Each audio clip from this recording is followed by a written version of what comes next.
buat gua ini bagus, ringan, dan pas. Dan ini adalah smartwatch paling worth it menurut gua kalau memang secara budget ternyata agak terbatas. Ya, ini Redmi Watch 4. Yang alasan pertama kali gua membeli itu ya karena memang gua pengen ganti aja gitu, ada bosennya kan kadang, karena sejauh ini memang menggunakan Galaxy Watch 6 Classic ini yang sebenarnya gue suka, tapi ya kalau bosan gimana ya, walaupun sebenarnya gue sering banget gonta-ganti strap ini biar nggak ngerasa bosan, tapi akhirnya gue bosan juga dan gue mulai tuh cari-cari, ketemulah si Redmi Watch 4 ini. Dan gue rasa kalian harus memasukkan Redmi Watch 4 ini ke dalam wishlist kalian.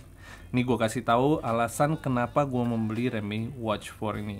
Jadi variannya itu ada dua, ada warna hitam dan ada warna silver atau white seperti yang gue gunakan ini. Jujur aja pas pertama kali hands on, feel yang didapat itu kesannya ini smartwatch bener-bener premium ya. Walaupun secara desain ini mirip kebanyakan smartwatchnya Android di luar sana. Tapi kalau misalnya kalian lihat sekilas, ini kayak Apple Watch Ultra. Nah, dengan paduan bahan aluminium serta stainless steel yang seperti ini, membuat kesan mewah dari smartwatch ini lebih terasa. Dan turns out, selama penggunaannya, gue menganggap ini jam ringan banget. Jadi kayak lu berasa nggak pakai jam gitu. Kalau Galaxy Watch 6 Classic ini kan lumayan beratnya, berasa gitu ya. Tapi walaupun ini ringan, nggak berasa murahnya gitu atau smartwatch budget. Nah, walaupun secara size-nya ini besar, ya itu ya sayangnya lagi ya, ini cuma satu size yang ada. Jadi kalau misalnya itu ditaruh di pergelangan yang agak sedikit kecil, agak kurang fit in. Tapi dengan ukuran layarnya yang 1,97 inch ini dengan spek AMOLED, untuk navigasi dan membaca semua informasi yang diberikan di smartwatch ini udah terasa nyaman banget. Apalagi ditambah nih ya, bezelnya itu all around-nya udah simetris. Nah, kalau bicara tombol fisik, ini nggak ada tombol fisiknya, adanya cuman stainless steel crown yang bisa dipencet dan bisa diputar untuk bernavigasi di dalam menu app seperti ini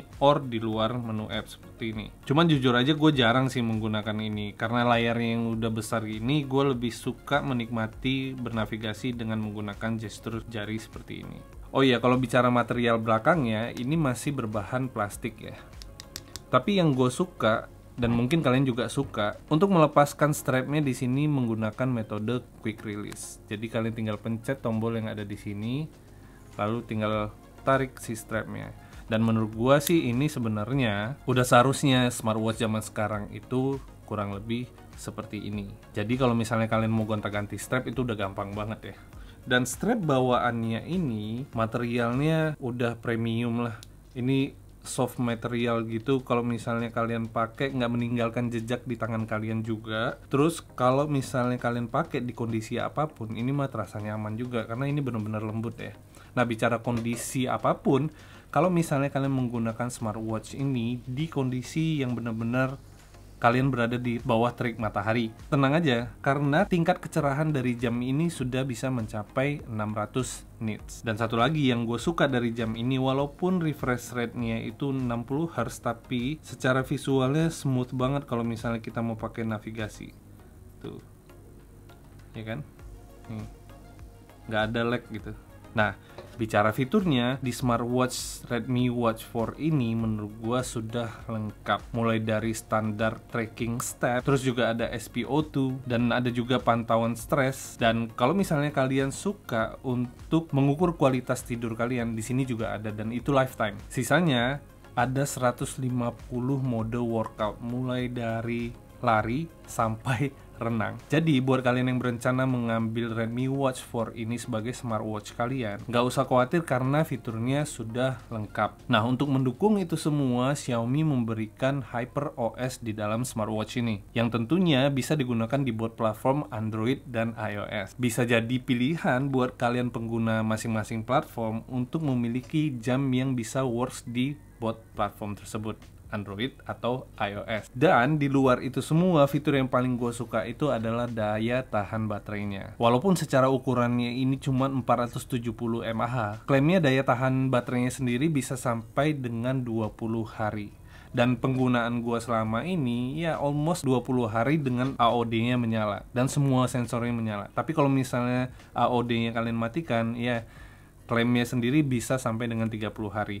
Kalau dibandingkan dengan Galaxy Watch yang gue punya, berarti kan gue nggak perlu ngecas 2 hari sekali dengan menggunakan Redmi Watch 4 ini. Consideration inilah yang memutuskan gue kenapa membeli Redmi Watch 4. Apalagi kalau secara harga memang Redmi Watch 4 ini harganya ada di 1.199.000 dan sekarang sudah tersebar di seluruh toko online yang ada di Indonesia. Menurut gue sih cukup terjangkau ya. Jadi kalau misalnya memang kalian tertarik dan ini sesuai budget kalian, gue rasa kalian harus mempertimbangkan Redmi Watch 4 ini karena secara desain ini bagus, secara material ini cukup premium lah, dan kualitasnya nggak usah diragukan lagi.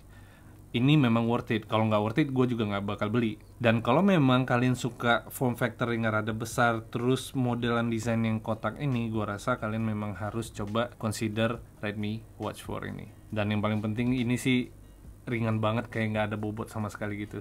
Udah paling ya gitu sih kurang lebih video first impression gue tentang Redmi Watch 4 ini. Ya hopefully video ini bisa membantu. Kalau memang bisa membantu kalian atau teman kalian, monggo di share video ini ya. Dan kalau misalnya kalian ada pertanyaan, komentar atau saran, silakan dituliskan di kolom komentar di bawah. Link pembelian dari Redmi Watch 4 ini akan gue taruh di kolom deskripsi. Udah ya, paling gitu aja ya. Dan yang terakhir, like video ini kalau lu suka, subscribe kalau lu belum subscribe, and I'll see you in the next one.